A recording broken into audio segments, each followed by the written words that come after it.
তৃতীয় পর্যায়ের প্রার্থীর তালিকা ঘোষণা করেছেন।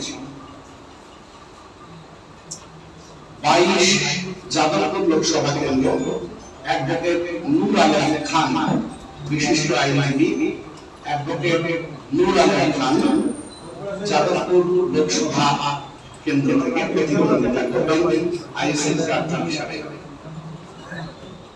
6 নম্বর বালুরঘাট লোকসভা কেন্দ্র থেকে আমাদের প্রতিদ্বন্দ্বিতা করছেন রায়গঞ্জ বিশ্ববিদ্যালয়ের অধ্যাপক ডক্টর মোজাম্মেল হক।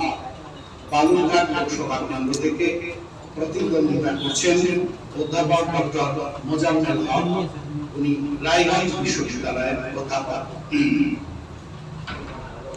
উলুবেড়িয়া লোকসভা কেন্দ্র থেকে হাওড়া জেলার 26 উলুবেড়িয়া লোকসভা কেন্দ্র থেকে প্রতিদ্বন্দ্বিতা করবেন অধ্যাপক মফিকুল ইসলাম।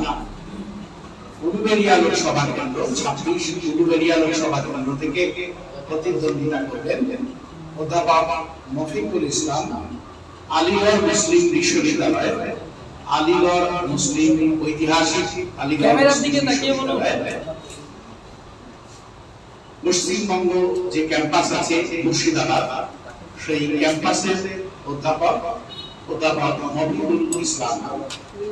15 নম্বর ব্যারাকপুর লোকসভা কেন্দ্র, 15 নম্বর ব্যারাকপুর লোকসভা কেন্দ্র থেকে প্রতিদ্বন্দ্বিতা করবেন অ্যাডভোকেট জামিল হোসেন, বিশিষ্ট আইনজীবী অ্যাডভোকেট জামিল হোসেন।